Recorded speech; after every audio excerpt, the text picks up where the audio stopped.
Hey there, gendarme. I'm Isaac, and I have built 0.001% of communism. I left a zero off. And I'm Claire, and I got the air glider. And this is... Make That Game! Where we pitch you the latest The greatest video game ideas that will never, ever get made.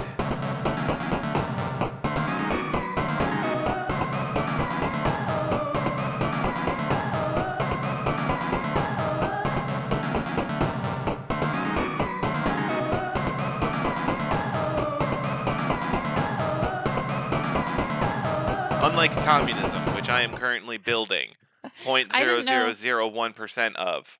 They use the word gendarme. Oh yeah, that's certain characters refer to you as gendarme. That's the French word For officer? Yeah. I assumed it was something like that.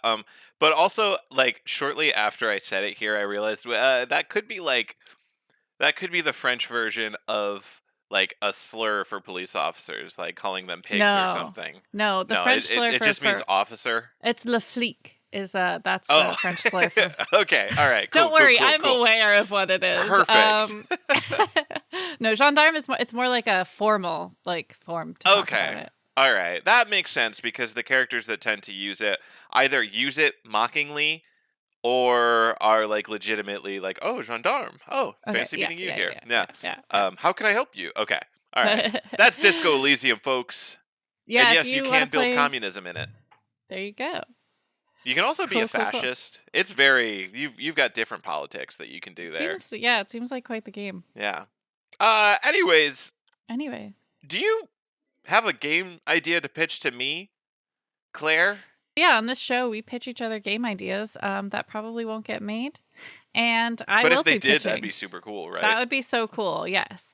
We all agree that, I think. But yeah, so I'm going to pitch a game idea. I'm actually really excited about this game idea. Okay, all right.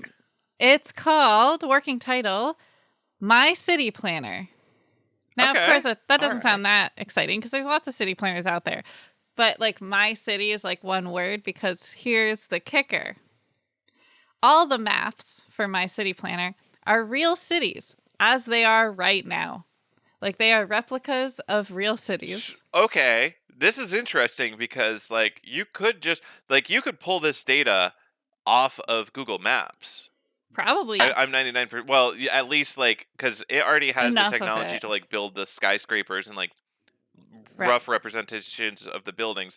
Okay. The only thing So I'm gonna let you talk. Actually, I got really excited about the idea too, but it's a good idea. I don't think Google Maps can tell that this is maybe it can that this is a fire station or this is the industrial zone. This is I will say fire stations are zoned, so you have to know what fire stations are. But that's true.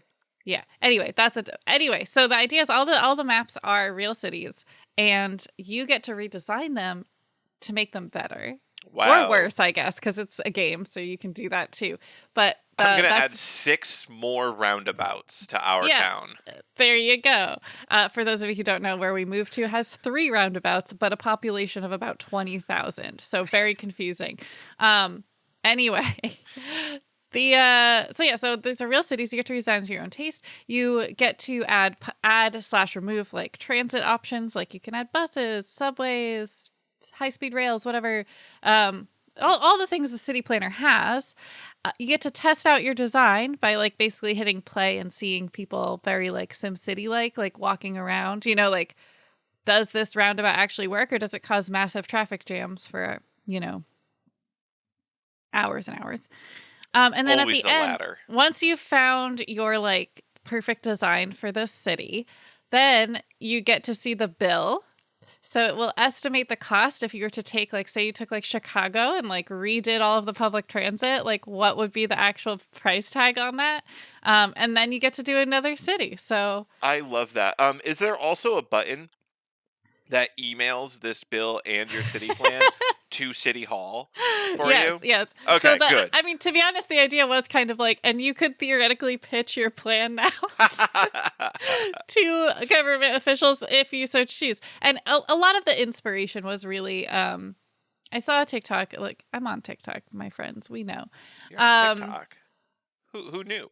It was talking about a city in, I don't remember where, but not America, that had taken out a freeway in the middle of it and kind of rebuilt the area to be like parks and walkways. And it was so beautiful. And like in the city where we used to live, there used to be canals that would power the textile mills. And what they did in I think the 70s and 80s is fill these canals in and make them freeways and highways. And it's so loud and ugly, and it basically bisects downtown. So in order to go from like one section of downtown to another, you literally, like, there's no friendly pedestrian way to do so. Like, you have to be on these really congested, high-speed roadways. I mean, there's sidewalks, but it's not like pedestrian friendly. Like, a sidewalk does not mean I want to be there, right? Right. Especially at night if you're, going out or shopping or whatever. So anyway, so that's kind of what inspired, where it's like, man, I wish we could like make this pretty. And it's like, I wish there was a way I could play with it. And I think, yes, you can replicate cities in certain games, but I think it'd be more fun to like load in the city as it is now, like load in all of those freeways and all that stuff, and then just start chopping them down, taking them out. Like, man. Anyway, so that's my city planner. I like it. That's a good idea for a game. Well, thank you. Isaac, do you have an idea for a game, good or bad? I'm all ears. I do. It's called Hunk Moving Service. Oh, my God.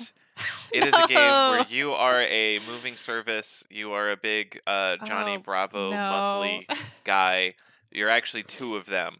And there's two parts of this. There's multiple parts. No, well, all right. There's two characters. You control both of them at the same time. One of them is like at the stuff, and the way that this character, so you are moving someone out of their house, okay? The stuff is the stuff to be moved. So they're at the big pile of all their stuff, and what they have is they constantly have a trajectory arrow kind of moving up and like down from 90 degree, like from floor level to straight up into the sky. And it's constantly moving up and down, and when you click the mouse, you hold it down, and that affects the power. When you let go, they throw the item that they've currently got in their hands. Okay. So like in gorillas. a way, yeah, this is very much like Gorillas or like Worms Armageddon. You just have to time the trajectory, and then you have to figure out the power, and you do it. So then they throw the item that's in their hands. It goes through the air at the angle that you just threw it at with the power that you just threw it at. Well, you control the other hunk where you move back and forth, and he's got like a box above his head. He's holding it with one arm, and he has to catch the item in the box. But also, like, if he wobbles too far back and forth as he moves left or right, he spills everything in the box, and it gets broken, and you have to pay from the total fee that you're getting from the moving service. Then, once you've put all the stuff from this pile into the boxes, put them on the truck, then you go into part 2 of the game, where you have to drive along the highway, and it is kind of a 2.5 dimensional thing. So there's like 4 lanes of highway, and you have to get to the place that you're moving it to as fast as possible, hitting as few bumps as possible, and without destroying other cars on the highway. So you have to dodge potholes, hills, speed bumps, other cars, etc. Then so each level has like a distance that you have to make it successfully, and basically the amount of money you're getting determines how long you're allowed to play. Like, once you hit 0, it's game over, and your goal is to just end with the highest possible score from that initial amount of money. The idea is to make it difficult where you always lose money no matter what, but and hopefully it's like silly difficult enough where like most of the time you will get down to 0 money, just because it's supposed to be like kind of hard to control and lots of obstacles. But yeah, once you get to the location, then it's the unloading part, which is just the reverse of the first section. So the guy that's throwing stuff is on the truck throwing it, and then you have to fill the boxes and bring them to the front door. What is 2.5? 2.5D is like 2D like graphics, but 3D gameplay is the best way to describe it. So do you have like an example? So like Mario is 2D. Even if it's got 3D graphics, the gameplay is 2D. Right. Well, except for the new one. Except for the new one, but I'm like the classic Mario game is you move left and right, jump up and down. I'm trying to think of a game that you might have played that's more like 2.5D, but I can't think of any that you might have played. Oh no! Any that I might know about? Like maybe I haven't played them, but I've seen it or I've seen you play. Or I'm trying to think if I've played any recently. I like if I showed you certain old school like racing games, I think you'd understand exactly what I mean. But I'll try to describe it without using the 2.5D moniker. So there are let's say there's 2 to 4 lanes on this highway, and then that's depending on like how difficult the level is, and it might change back and forth. Your only real choice with this vehicle is to switch between lanes. And now that I think about it, that's not even 2.5D. Okay. Okay, I'm being silly. Anyways, that's Hunk Moving Service. Okay. Yeah. I mean, it seems fun. It seems kind of like it would be it would find a home in like the old school Flash RIP games. That's what I was thinking the entire time. Like this is a very arcadey, this is a very Flash style, I'm playing it during class at school. Yeah. Kind of ordeal. Which I like. I think that's fun. I think I'm a little confused as to like you control both the throw and the catch. So, I think is a bit tricky.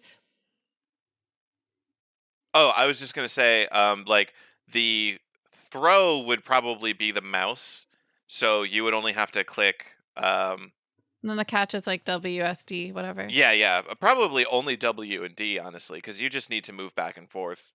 Yeah. Okay. Yeah. I mean that works. It also opens an opportunity for two player if you wanted. Oh yeah, and you could even play a 2-player without any additional setup. That's one true, person entirely does the mouse, and one person entirely Yeah. does WD.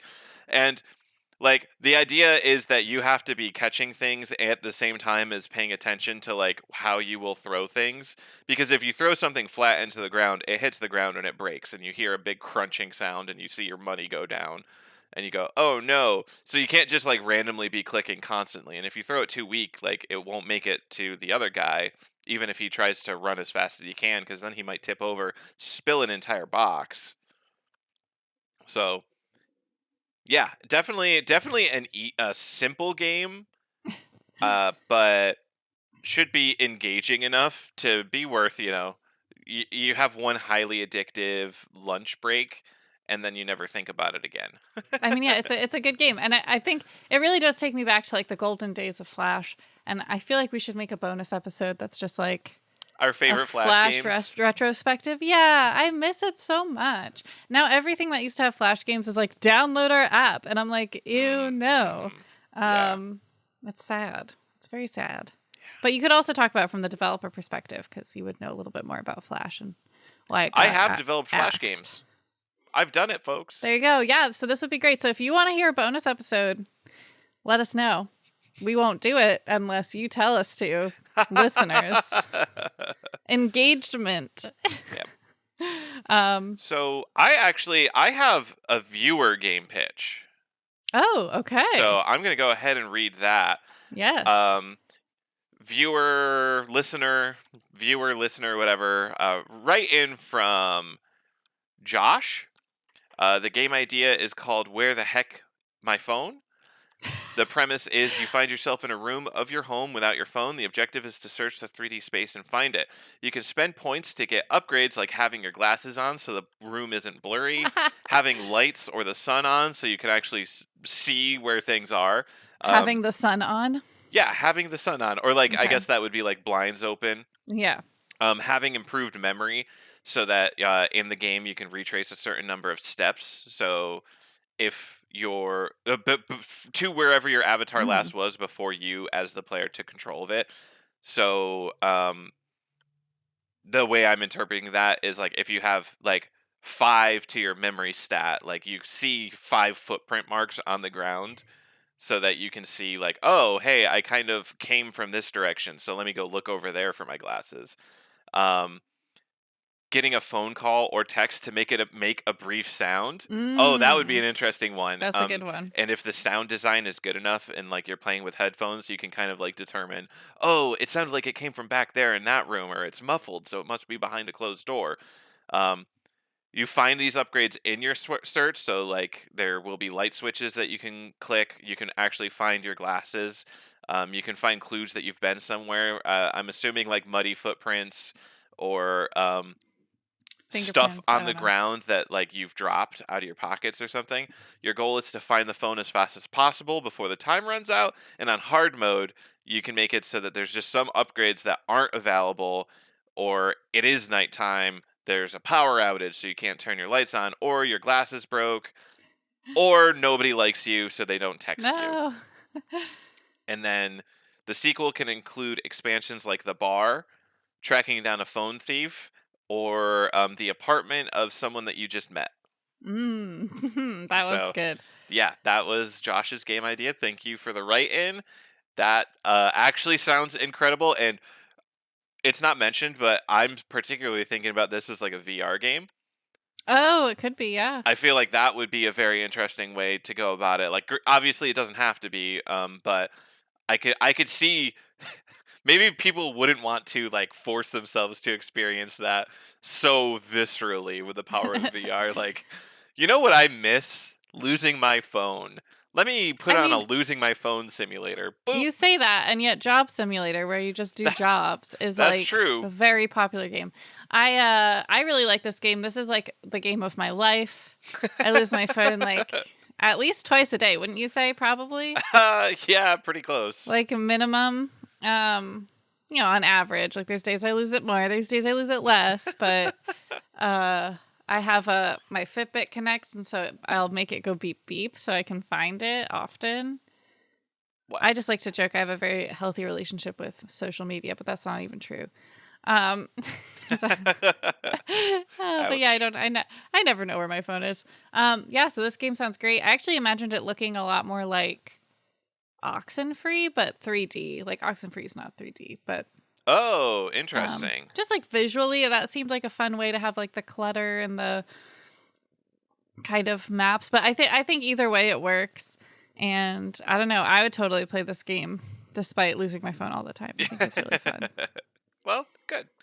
So yeah, thank you for the write-in. And we normally do this at the pitch session, but if you, the listener/viewer, have a game idea that you want us to read, send that in to tableitgaming@gmail.com. Nope, that's not. Nope. That's yours. That's my stream. Send it in to makethatgame@gmail.com. Makethatgamepodcast@gmail.com. So anyways, what's the next bit? You don't even know where you are right now. I don't even know where I am right now. Where's my phone? All right. So our next segment is, Isaac, do you have a question? I don't. Do you have a question? I do. Oh, okay. Woo! Ha ha! All right. So my question actually stems from someone else's question. So I was listening to my brother, and me, and another podcast on this podcast platform that you are listening to now. Meta podcastception. Jeez. And they're an advice show, and someone wrote in about a video game question, and I said, wow, I'm going to steal that. So, but not really. The question that someone asked was, they had been designing a video game and accidentally designed a character, a villain, that looked like their dad. And I was just kind of thinking about how when you write a story, a lot of the advice is write what you know. It might be bad advice. I don't know. A lot of people talk about this one way or the other, but that's one of the advice. And so if you're doing that, then maybe you would design the villain like your dad, right? But in a video game, I wasn't really sure, like, it kind of just made me think a little bit about character design. Like, what is the advice out there for game designers when they're making their characters? How does character design impact game design, if it does at all? What's going on? So, I'm not sure if character design does impact game design a whole lot. In fact, I think it's the other way around. I think game design impacts character design. If you come up with a game with like a cool, let's call it a grappling hook system. So like you're just doing pure code, right? All your graphics are squares and lines and stuff. Your square can shoot out a line that then attaches to like the square terrain, and you can swing around on it. Then you come up with the character design and you're like, okay, so I can either be like a cool cyborg with a grappling hook arm, I can be a spider. You can come up with a character design based on the elements that you've implemented, and a lot of games do start with the character design first and then do a game design around that. But I think generally you have an idea for like the game that you want to play, and you make your character fit into that game. Is that true? Well, okay, so that confuses me, but maybe it's just because my personal style is like I always start, like if I'm writing something, I start with the character. It's like that's what's exciting about it, and then the plot is kind of like second. It's like, what do these characters do now that I have them? So like if I were writing, I would like write a cool character, and I'd be like, what kind of weapon or like function would this character have? And I might be like, ooh, a grappling hook would be so dope, and then I design the game around that. So my question is, you're designing a video game, Yep. and you're saying the characters came second? Because I feel like when you talked about it, it was very character focused. Like you were describing the characters. So the characters did come first. Except that's so for a story. And the game that I'm designing has a pretty major story focus, I guess. It makes sense to come up with the characters before you come up with the scenario. The game design of my game has changed several iterations over the last year, or not the last year, but the past couple years. At one point, it was a 2D platformer. Another point, it was a shoot 'em up, like side scrolling shoot 'em up, like Gladius or whatever, like space fighter like game, only with these characters. And now it's like a turn-based RPG with no randomness. So you're saying that you had characters and a story in mind, and then played around with the game design until you found a game design element that fit the story the best. No. So Are you sure? The path that my game has taken specifically has been a long, twisty, turny, very complicated one. For many reasons. It's tough to say. What came first, the chicken or the egg? Yeah, I guess if you come up with a cool idea for a character, then you can design how the game is going to work around that character. Yeah, but I mean, it could also work the other way. Like you said, like if you come up with a cool mechanic, you can design a character to use that mechanic. Yeah, so I guess it can go either way. As far as the write what you know advice, that goes into the story of a game. So the advice for the story is going to still apply just as much.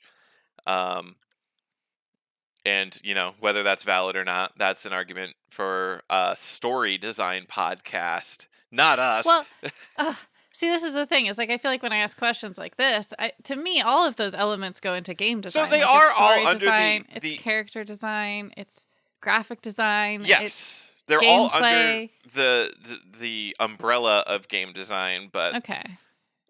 Generally, me personally, when I talk about game design, I like to focus on as much as I can the game portion of that umbrella.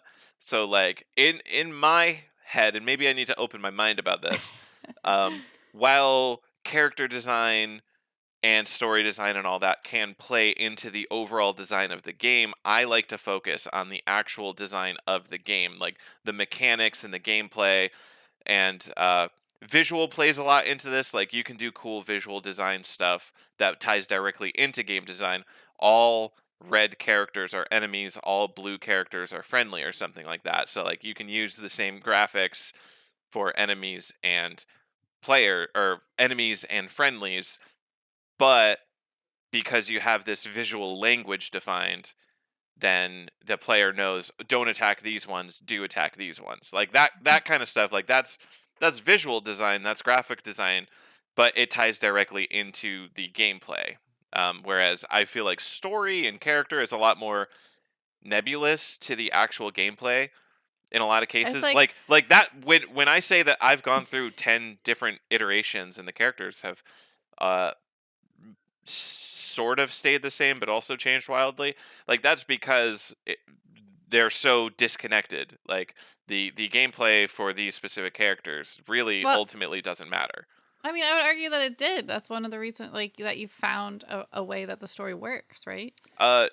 Well, here's what I'll say. The reason why this game is not a 2D side-scrolling platformer is because I couldn't implement slopes, and I really Okay. wanted slopes.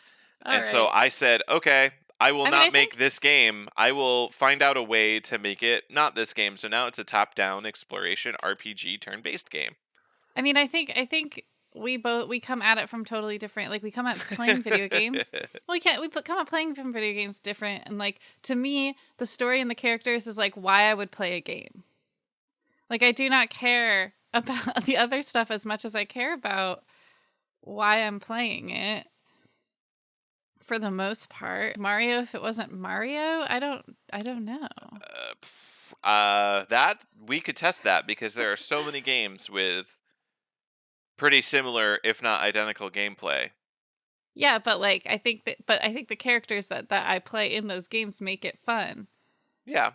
Like, if it was just that's a valid. square, I don't know if I'd play it unless they made it like a cool square world where everything's squares and little shapes are jumping around making cool noises. You know, like then it's a game. What if they were a sphere? What if they were a little pink sphere with a smiling face and little red shoes? But that's not the same game. I guess, well, I only really played Forgotten Land, so like that, I'm spoiled. I have like this 3D Kirby experience that's totally different. That's true. You played Star Allies and you did not quite enjoy it as much. Star Allies was too easy, and that's a lot coming from me. That's a lot coming from me. We'll see how Return in Dreamland plays out. I'm excited for that one. February 24th. It's not too far away. Woo! Woo! But yeah, I think it's just that, like, what we seek in video games is different. Where I'm like, I want a character that I can like envision really clearly and like enjoy the idea of a story. It doesn't have to be super like fleshed out. Speaking of character design and accidentally creating your dad and stuff, this is unrelated to the accidentally creating your dad part, but Yakuza does model its characters after the real actors and actresses that play the characters in the game. Okay. So it's like a movie. It's like a movie. That is actually pretty cool. Well, I think the question has been not answered, but discussed. There is no answer. That's the fun part about game design is there's never actually an answer. There's actually not. So if you have any ideas or thoughts on this, please comment below. Tweet at us. Send us an email. Us. Isaac doesn't know the email, but that's okay. Make that game podcast at Gmail. Make that game pod at Gmail. No, you did it right. Oh, the first time. Okay, because you gave a look. If you're not listening, if you're not watching on YouTube, she gave a look. And, she's gonna edit that, so it's all gonna be on me, and you'll never see the look. See, she has too much power. Okay, well, you edit it then. You had so much fun with that last time you tried. Anyways. Are you ready for the rapid fire round? That's something we do on this podcast. That's something we do on this podcast. This is the final round. We are going to generate 3 random words. Okay. We will have... I had a little sniffle. Wow. We're going to... Jeez. I'm just making more work for myself. No, don't edit this part out. It's good. This is good. Okay. Yeah. It makes us people. Okay. Parasocial. I was going to say, do you have a parasocial relationship with us yet?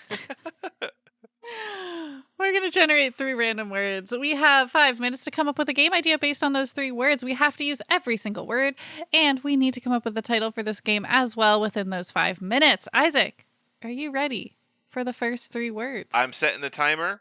3, 2, 1, go. Mix. Okay. Turn. Okay. Expansion. Mix, turn, expansion. Mix, okay. Turn, expansion. mixed turn expansion. I want this to be an expansion to that chemical game that we did in like episode 1 through 5, like one of those early ones of the Learn 'em Up kid.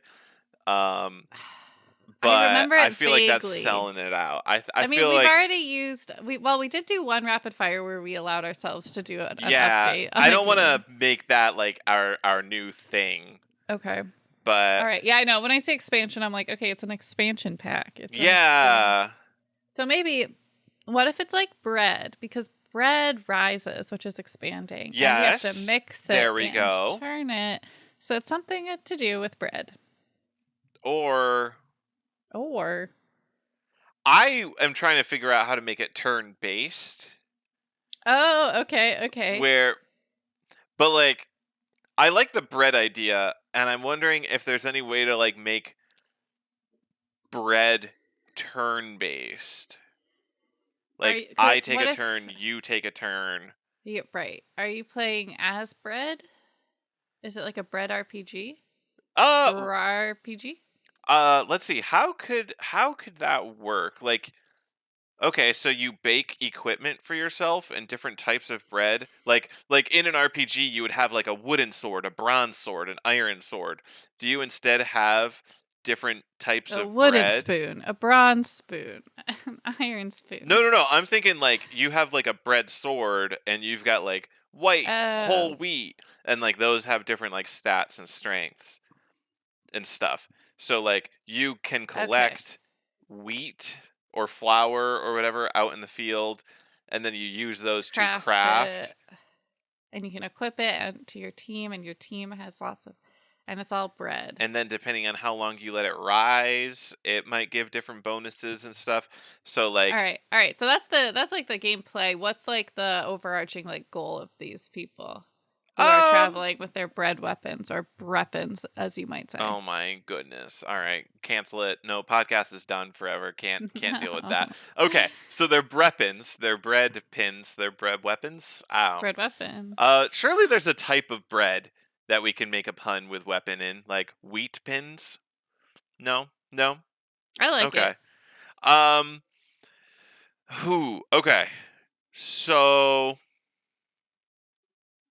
I mean, obviously they're like traveling, right? Because they're in wheat fields to collect stuff. Yeah, I'm thinking that this is like a turn-based RPG a la Final Fantasy, Dragon Quest, that sort of deal, and thus you just have to defeat the villain. And if the villain is a dragon, it's because he's burning all the bread. He's toasty. He's a toaster. Yeah, he's a toaster dragon. There we go. And so he is like bringing imbalance to the bread world by burning things too much, where everybody knows that baking bread is a complicated affair. You have to get the right amount of heat, the right amount of time. You don't want to burn your bread. You gotta let it rise the right amount of time. It's all very detailed. This dragon is just messing it all up. So then you defeat the dragon using your breppins and your wheat pins. Yeah, and I want to say that the game is called I Am Bread, but there is a game called I was wondering if it could be like, because we're talking a lot of French this episode, and the French word for bread is pain, which is spelled pain. So I feel like that could be fun. I am pain, but it's like, so it's like I am pain, but it's like pain because bread. Okay, all right. If the game was like very dark in tone, but you were also like bread people.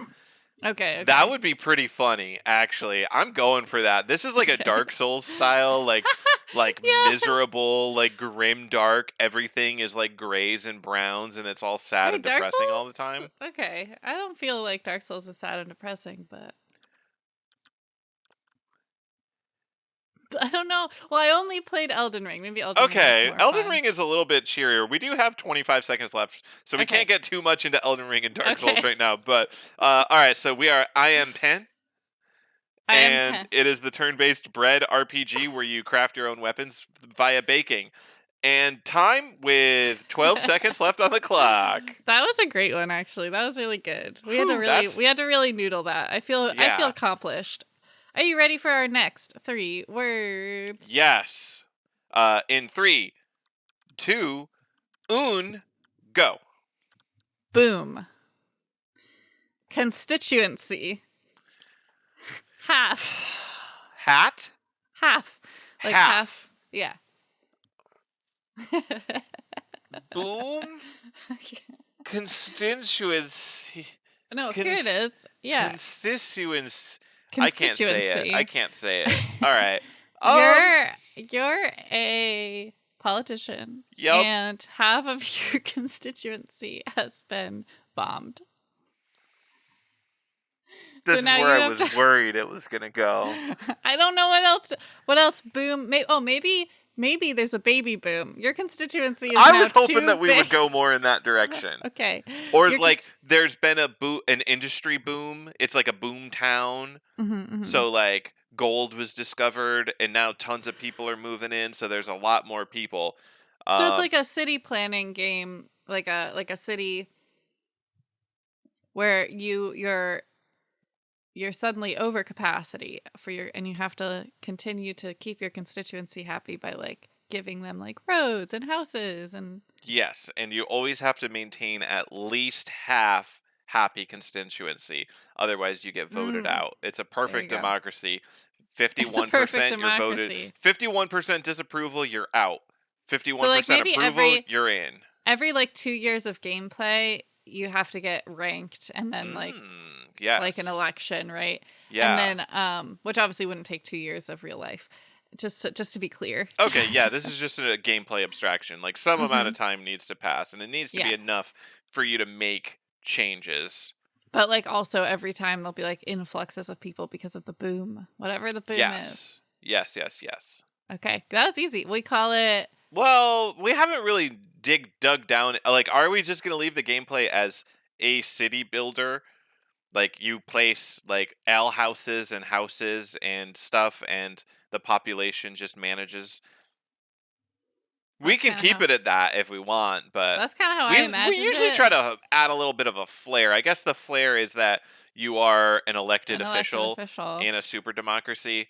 So instead of like a lot of the city builders you play is more like, like if everyone dies or something. Yeah. But this is just like if people are unhappy enough, they vote you out. But yeah, I mean, if you want to add something to it, I don't know. I think it's a good game. GG. Okay, hey, that's fine. With 2 minutes and 15 seconds left on the clock. We didn't name it. Ah! I put it back on. Don't worry. Back on. Okay. It's vote for me.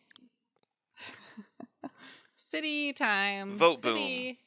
Vote boom town. Boom boom boom. Boom boom boom boom boom. Boom boom boom boom boom boom boom boom. The Boomies. The Boomies. That has nothing to do with the game, and I like it.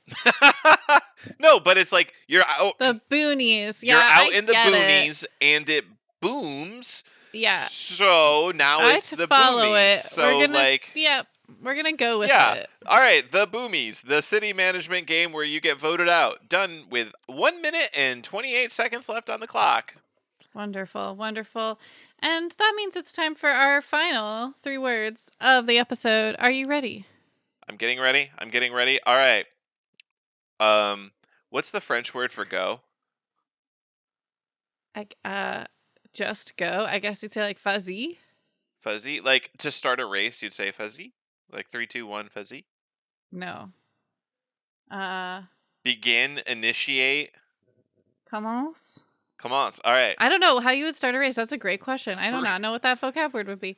Let's hope it doesn't come up in our rapid fire round then. All right. Allez, maybe? 3. There's so many. 2, 1. Commence. All right. Extort. Love it. Bubble. Okay. Hold.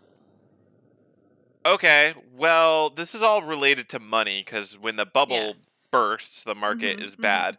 Extort, you're extorting money. Hold, you hold on stocks while they're in a downturn so that when they do the upturn, you still make a bunch of money.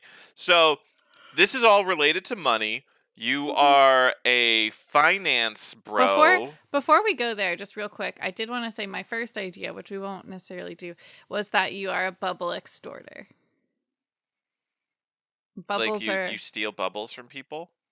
Bubbles are like the currency, and there's different types of bubbles. And Okay, so like if you lived under, so if this was a society that lived underwater but also breathed air, so oh, like these bubbles were like valuable both okay. as currency and breathing, and then you.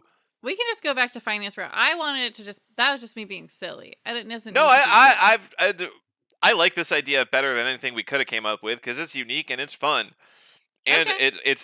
it reminds me a lot of that Justin Timberlake movie On Time or whatever, Oh, where I they love that like movie. their lifespan is their money, and that's Yes. effectively like if you are an air breather and you are exchanging bubbles of air for Yeah. goods and services, you're like trading life for other things that are required for life. So Yeah, no, I this like became a that big concept. world building game. This is great. Boom, exactly. So you're underwater. Um, you are living in like this semi dystopian underwater society. The surface is like gone. Like you can't live on the surface anymore. So you are forced as an air breather to live under the water.